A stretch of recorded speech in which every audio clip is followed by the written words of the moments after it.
नमस्कार, आप देख रहे हैं हमारे छत्तीसगढ़ और मैं हूं आपके साथ स्मिता सिंह। बुलेटिन की शुरुआत करते हैं बड़ी खबरों के साथ। छत्तीसगढ़ के दौरे पर पहुंचे दिल्ली के मुख्यमंत्री और आम आदमी पार्टी के राष्ट्रीय संयोजक अरविंद केजरीवाल ने कहा कि भगवान ने छत्तीसगढ़ को देने में कोई कसर नहीं छोड़ी है और कोयला, लोहा, हर खनिज संपदा है और यहाँ पर जो कि बस केवल एक कमी है कि ईमानदार नेता, ईमानदार पार्टी नहीं दी है। और कहा कि छत्तीसगढ़ आज भ्रष्टाचार के नाम से जाना जाता है और बीजेपी को मौका मिला तो उन्होंने लूटा और कांग्रेस वालों को मौका मिला तो उन्होंने लूटा।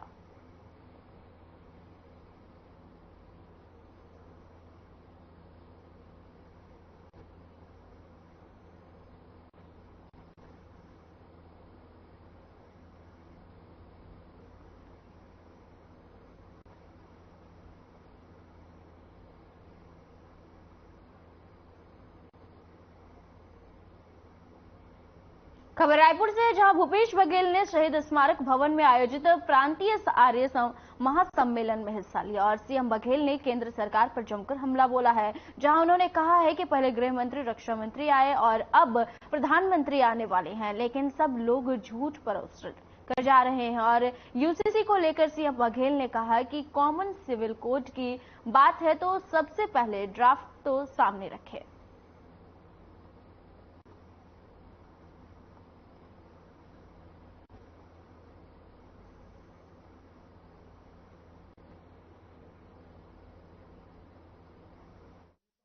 महर्षि दयानंद जी की 200वीं जयंती और आर्य समाज की स्थापना के 150 स्थापना दिवस और तुलाराम परगनिया जो छत्तीसगढ़ के थे जिन्होंने 1400 एकड़ जमीन दान दी थी आर्य समाज को, उसका भी जन्मोत्सव सबको स्मरण करते हुए, प्रणाम करते हुए जो समाज सुधार की दिशा में महर्षि दयानंद ने काम किया था उसको कभी नहीं भुलाया जा सकता। और बड़ी संख्या में हजारों करोड़ों लोग आर्य समाज ने दयानंद सरस्वती जी के बताए हुए रास्ते पे चल के अपने जीवन को सुधारा है और समाज उससे आगे बढ़ा है, तो उसे उन्हें स्मरण करता हूँ। पहले गृह मंत्री जी आए, फिर नड्डा जी आए, कल रक्षा मंत्री राजनाथ सिंह जी आए, प्रधानमंत्री आने वाले केजरीवाल वाले सब आएंगे, लेकिन सब लोग झूठ परोस के जा रहे हैं। जिस प्रकार से गृह मंत्री जी ने कहा कि धान हम खरीदते हैं, ये सबसे बड़ा सफेद झूठ है। दूसरा, कल राजनाथ सिंह जी आए, अब वो कह नक्सलवाद बढ़ रहा है। अब बताइए भला छत्तीसगढ़ में नक्सलवाद घटा है कि बढ़ा है? तो कितना झूठ बोलवाएंगे भारतीय जनता पार्टी के लोग। वैसे बहुत सज्जन व्यक्ति हैं राजनाथ सिंह जी, लेकिन उससे झूठ तो ना बुलवाएं।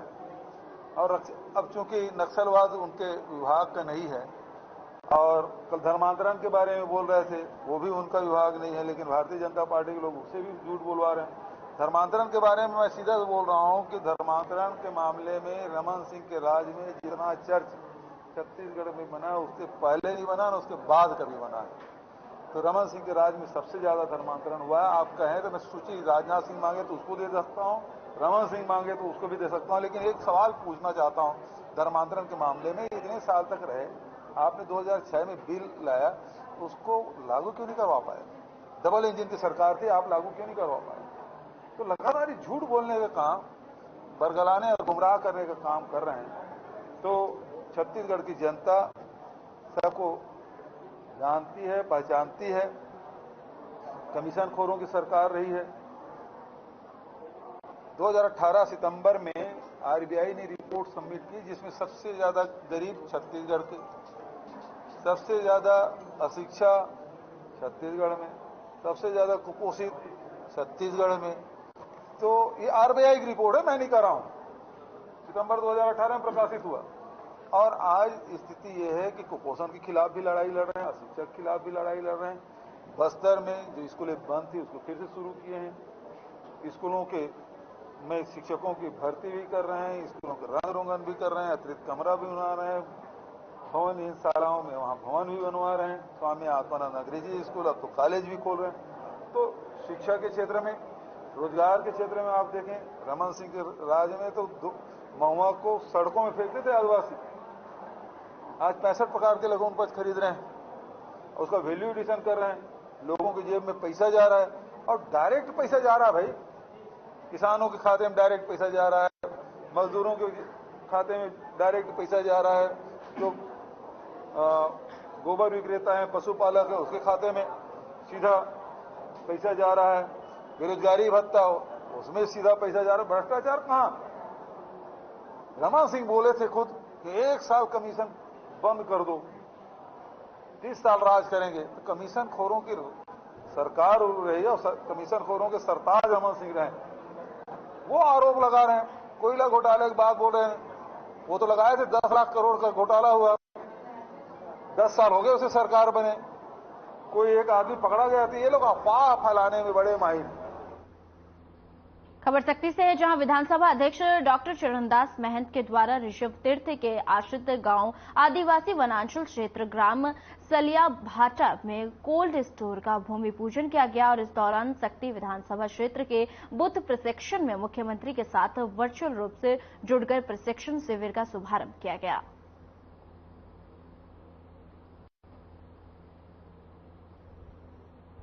आपको बता दें, खबर सख्ती से है, जो कि कोल्ड स्टोर का भूमि पूजन किया गया और प्रशिक्षण शिविर का भी शुभारंभ किया गया है। आपको बता दें कि सीएम के साथ वर्चुअल रूप से यह शुभारंभ किया गया है। आपको बता दें कि खबर सख्ती से है, जो कि कोल्ड स्टोर का भूमि पूजन किया गया है और साथ ही आपको बता दें कि प्रशिक्षण शिविर का शुभारंभ किया गया है और सीएम के साथ वर्चुअल रूप से इसका शुभारंभ किया गया है।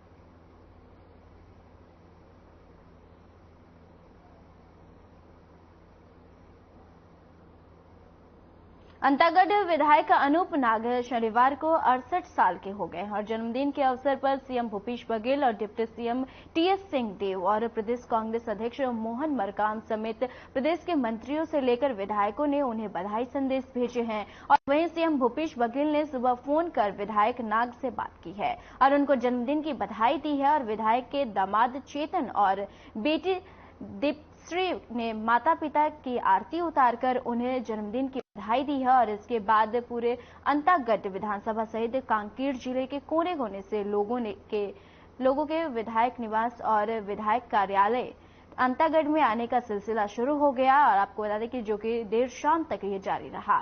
इस दौरान किसी ने माला पहनाई और किसी ने पगड़ी और किसी ने हाल भेंट किया है।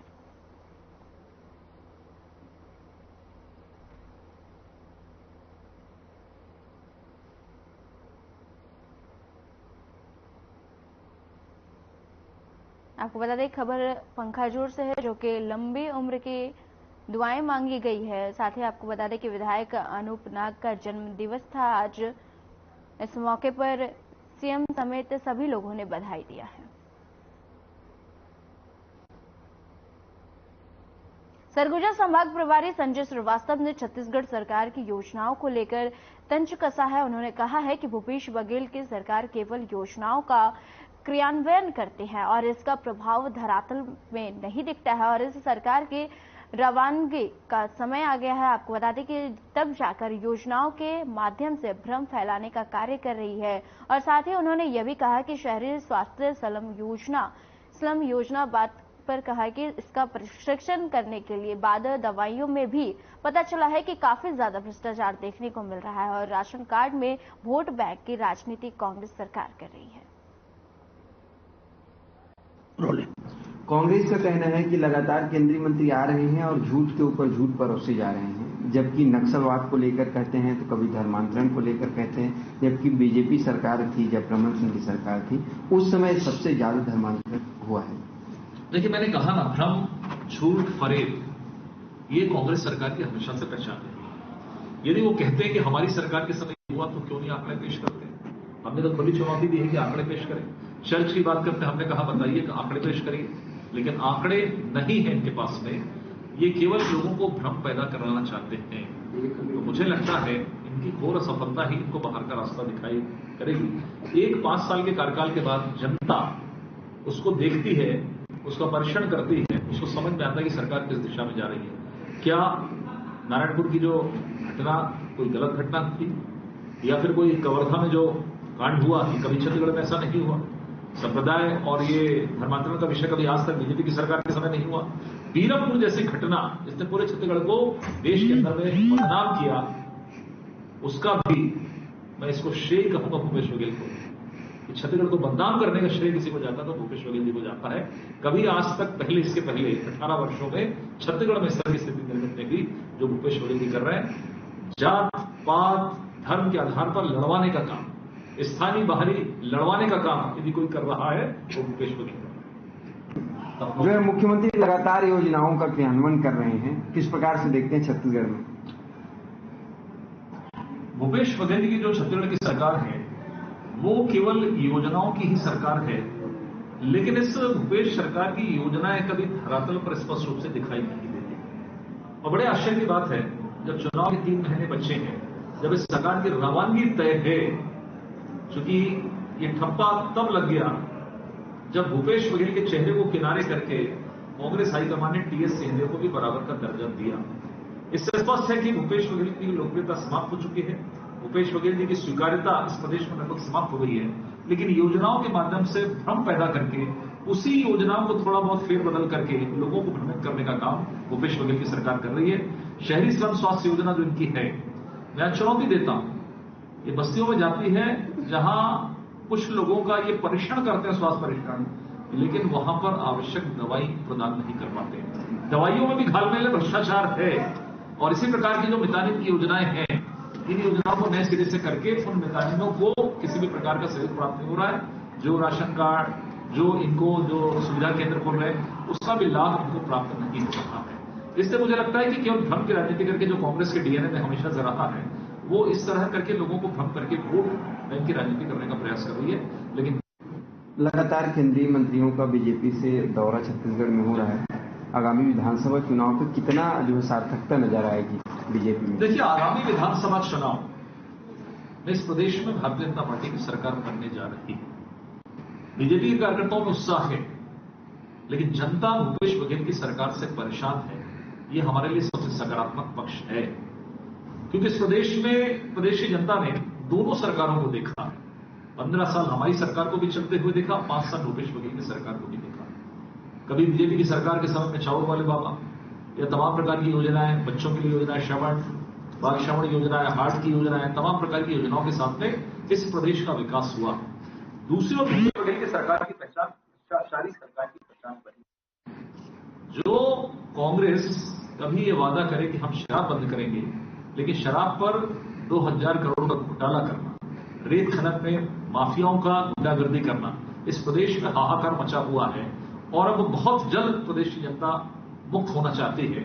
और मुझे लगता है जो केंद्रीय मंत्रियों का दौरा ही अपने आप में स्पष्ट कर रहा है कि जिस तरीके से आम जनता की भीड़ उमड़ रही है, चाहे वो राजनाथ सिंह की, नड्डा जी की या अमित शाह जी की जो सभा है, या आने वाले समय में 7 तारीख को जो मोदी जी की जो सभा होने वाली है, ये स्पष्ट संकेत है। प्रदेश महिला मोर्चा के प्रदेश महामंत्री अरुणा सिंह का बयान सामने आया है। उन्होंने कहा है कि छत्तीसगढ़ में बीजेपी पीएम मोदी के नाम पर वोट मांग रही है और क्योंकि वे विकास का पर्याय है। देखिए, 2014 से जब से माननीय नरेंद्र मोदी जी आए हैं, तब से पूरे देश में विकास की धारा बह रही है। जैसे आप रोड को ले लीजिए, आज पूरे देश में रोड की जाल की तरह बिछी हुई है और केंद्र सरकार की ऐसी कई योजनाएं हैं, जैसे सभी राज्यों में, सभी प्रदेशों में महिलाओं के लिए गैस उज्ज्वला योजना ले लीजिए और स्वच्छता के तहत शौचालय योजना ले लीजिए और खाद्यान्न योजना ले लीजिए। इस योजना के तहत बीजापुर में सीपीआई नेता कमलेश झाड़ी से हमारे सहयोगी सलमान चंद्र ने खास बातचीत की है और इस मौके पर कमलेश झाड़ी ने कहा है कि ये एक अनुसूचित क्षेत्र है और ऐसे में शिक्षक भर्ती में स्थानीय युवाओं को ही लेने के लिए सरकार स्पष्ट प्रावधान और नियम बनाए हैं। और क्या कुछ कहा कमलेश झाड़ी ने, आपको सुनाते हैं। मांग थी कल की, जो 10 सूत्रीय मांग लेके आप लोगों ने धरना प्रदर्शन किया था, रैली के माध्यम करने का, रैली निकालने का जो सोच रखे थे, वो क्या क्या मांगे हैं जो आदिवासियों के हित में हैं, या फिर ये किसी अपने पर्सनल मांगे थे? नहीं, ये पर्सनल मांगे तो हो नहीं सकते। हम लोग राजनीतिक दल, एक भारतीय कम्युनिस्ट पार्टी राजनीतिक दल है, रजिस्टर्ड पार्टी है, बहुत पुराना है, जिसका भागीदारी देश के अंदर, देश को आज़ादी के लिए कई पार्टी के लोग शहीद हुए, बहुत क्रांति किए, देश की आज़ादी में योगदान रहा है। तो हम लोग व्यक्तिगत मांगे कैसे लेते हैं? जनहित के मांगों को लेके हमेशा भारतीय कम्युनिस्ट पार्टी लड़ते आई है। हमारी मांगे तो सर्वप्रथम हमारा ये मांग था, बस्तर और सरगुजा में वर्तमान में जो शिक्षक भर्ती प्रक्रिया चल रही है, जिसमें सरकार ने टीईटी, बीएड, डीएड अनिवार्य किया है, तो हमारा एक मांग था कि ये जो अनुसूचित क्षेत्र हैं दोनों, बस्तर और सरगुजा संभाग, यहाँ पे इस स्तर का आपने शिक्षा दिया नहीं है, ये आदिवासी क्षेत्र है, तो आप टीईटी, बीएड, डीएड की अनिवार्यता करेंगे तो यहाँ के बच्चे तो फॉर्म भी नहीं भर पाएंगे, फिर बाहर से ही आएंगे सब। अब गोरना, मनकिली या गंगालूर के अंदर क्षेत्र में वह बिलासपुर या फिर भिलाई का टीचर आएगा, वो भरेगा, लगेगा, तो 6 महीने के अंदर फिर डोनेशन देके वो अपने स्थान चले जाएगा, फिर पद रिक्त हो जाएगा, बेरोजगारी जस की तस बनी रहेगी। इसलिए हम लोगों ने ये कहा पहला मांग में कि टीईटी, बीएड, डीएड की अनिवार्यता खत्म करें और पूर्वी की तरह संभागीय स्तर पे, जिला स्तर पे और पंचायत स्तर पे भर्ती प्रक्रिया चालू करें, जिससे स्थानीय बेरोजगारी की समस्या खत्म हो जाए। और दूसरा मांग ये था कि चुनाव के दौरान इन्होंने वादा किया था, अपने मैनिफेस्टो में कहा था कि हमारी सरकार बनती है तो बस्तर जैसे अनुसूचित क्षेत्र में पेशा कानून हम लागू करेंगे। ये तो नहीं किया उन्होंने, लागू तो कर दिया, पर उस पेशा कानून को बदलाव करके, उस नियम में बदलाव करके, तोड़ मरोड़ के, शिथिल करके लागू किया। तो हमारा ये कहना है कि जो मूल पेशा कानून है, 26 दिसंबर 1996 का जो मूल पेशा कानून है, उसे प्रभावी ढंग से लागू करें। और तीसरा मांग ये था कि किसानों की मांग अनुसार खाद बीज समय पर उपलब्ध कराए। कई किसानों को ऋण नहीं मिलता है समय से, खाद नहीं मिल पाता है, बीज नहीं, मनमानी होता है, समय से ये उपलब्ध कराए। और चौथा मांग है कि वन अधिकारों का उल्लंघन करने वाले सभी पारित किए गए पर्यावरण और वन नीतियों के लिया गया जाए, संशोधित किया जाए, जो बनाया गया है नियम, उसको संशोधित किया जाए। और बस्तर संभाग में हजारों बेकसूर आदिवासी जो नक्सल मामलों में जेलों में बंद है, जो निरपराध हैं, उन्हें निःशर्त रिहा किया जाए। और हमारा मांग ये भी था कि जो बैलाडीला से लाल पानी आता है, उसका उचित प्रबंधन किया जाए और पीड़ितों को मुआवजा दिया जाए।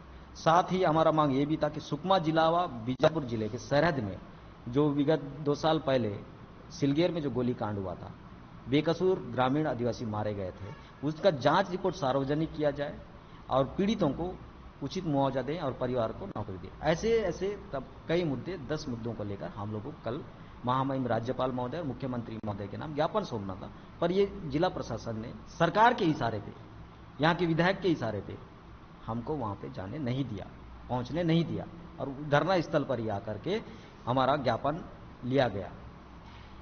कहीं ना कहीं तानाशाही का चल रहा है ना? बिल्कुल आप सही कह रहे हैं, ये तानाशाह रवैया है। अब पहले तो ब्रिटिश हुकूमत था, अंग्रेजी सरकार था, तब तो बिल्कुल धरना में जो बैठे थे उठा के लेके जाता था ब्रिटिश का पुलिस।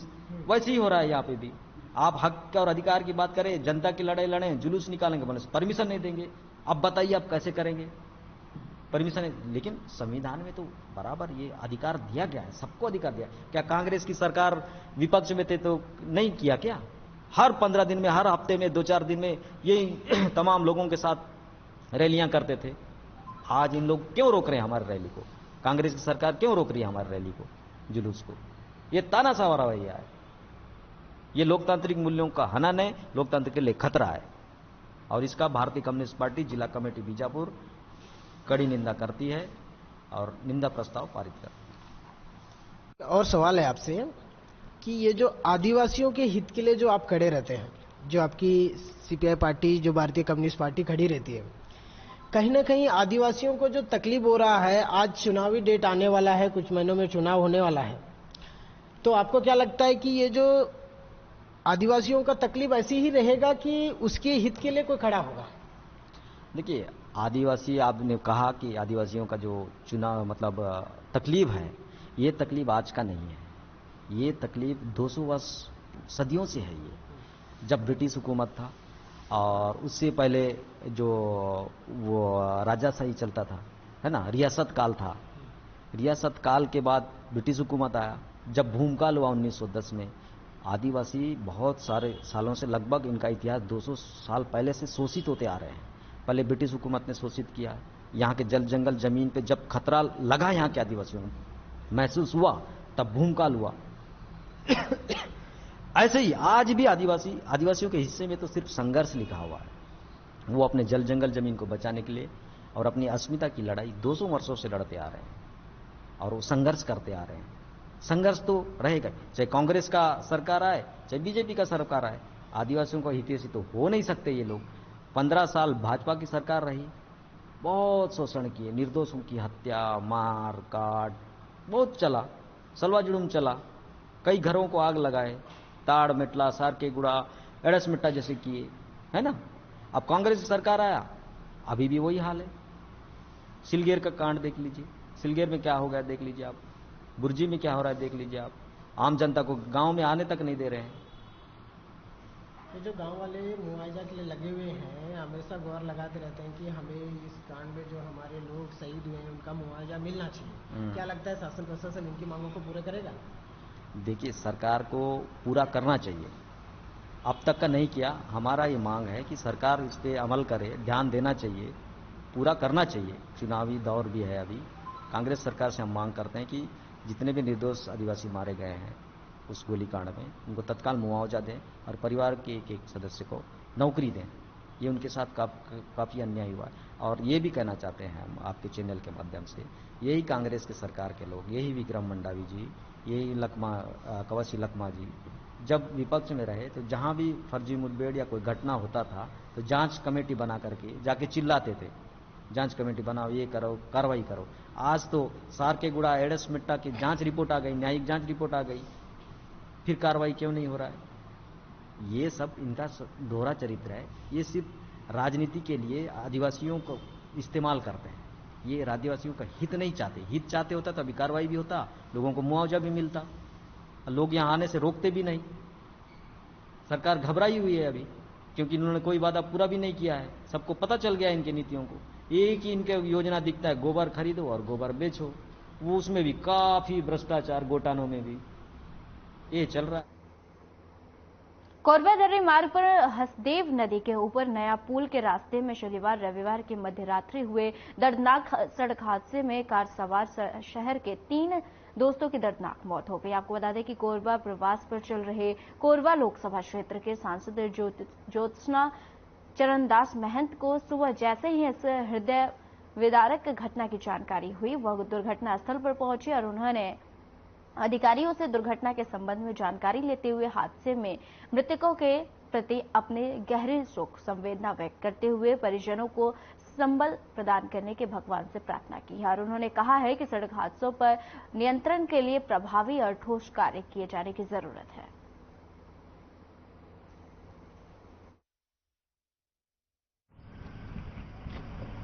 मैं कल रात की जो दुर्घटना हुई है और उसमें हमारे 3 जवान बच्चे की मौत हुई है, वो इस घटना स्थल पे आके मैंने देखा। बड़ी दर्दनाक स्थिति में ये सब हुआ और मैं उनके परिवार वालों के संवेदना प्रकट करती हूँ। बहुत दुख हो रहा है कि 3 जवान बेटे इस परिवार के गए होंगे, उस परिवार पर क्या बीती होगी।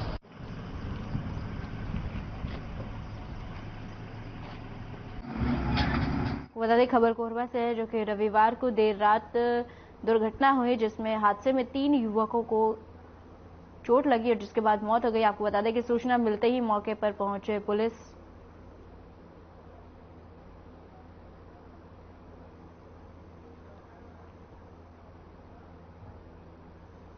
भारतीय किसान कांग्रेस के उपाध्यक्ष ने टीएस सिंहदेव को प्रदेश का उप मुख्यमंत्री बनाए जाने पर बीजेपी की ओर से की जा रही आलोचना पर प्रतिक्रिया दी है और उन्होंने कहा है कि इस बार फिर से विधानसभा चुनाव में जय वीरों के जोड़ी की जीत होगी।